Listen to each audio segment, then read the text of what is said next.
Hello and welcome to Local Edition.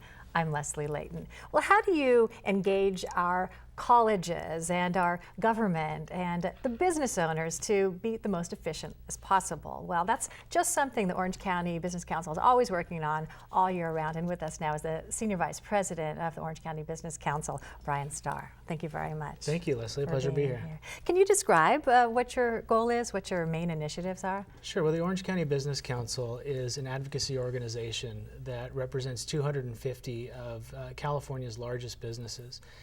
With that, they employ about 250,000 men and women in California, but also about 2 million employees globally.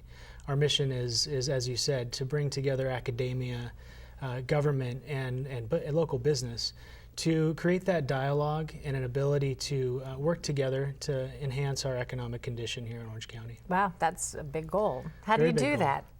Well, we, like I said, we work together with all sectors, and so really our role is to create that opportunity with business leaders and elected officials in government, advocate for fair regulation and look for legislation that could potentially cause harm to the business community, but also what we can do to work together to create legislative opportunities to help business thrive, really. Well, California known as having one of the worst business climates in the country.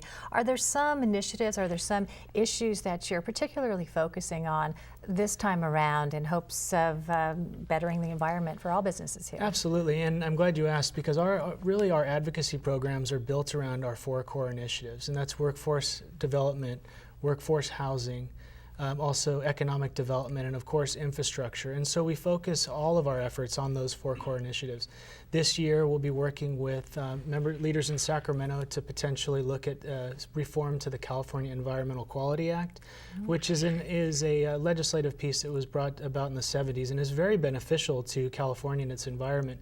But we think there are opportunities to streamline that so that we can modernize it and make it more helpful for the business community. What kind of changes would you like to see on that? Well, there's a lot of litigation surrounding the California Environmental Quality Act. It's also known as CEQA. And CEQA challenges are often brought about against businesses that are looking to expand on their property.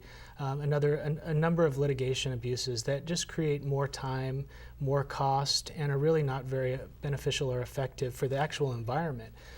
They're very beneficial for lawyers because there's a number of lawsuits surrounding them. We want to create that balance between protecting the environment but also allowing business to do what it needs to do. So there is strength in numbers. Together, you get together, you have representatives, you go up to Sacramento and say, hey, take a look at these issues.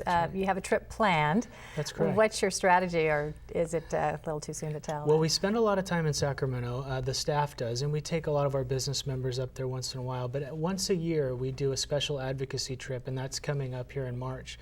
And we take local CEOs, executives from business, and we put them in a room with our state elected leaders. The governor all the way down to local members of the assembly. And we have that opportunity for the dialogue that we spoke of earlier. It's a great opportunity for them to hear directly from the businesses that are affected by the decisions they're making. So we find it very effective.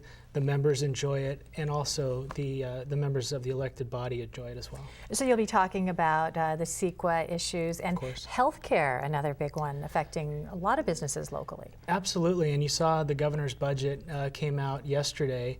And actually, there's a lot of pieces surrounding healthcare that the business community is trying to get our heads around as we speak, but we will definitely be adding that to our advocacy program when we're in Sacramento. Okay. What are some of the greatest successes you feel the Orange County Business Council has been able to achieve? Well, there's a number of them, and we highlight them at the end of every year. Our biggest accomplishments really are our tangible ability to go out and speak and advocate on behalf of business. Thank you so much for being here, and thanks for tuning in. I'm Leslie Layton.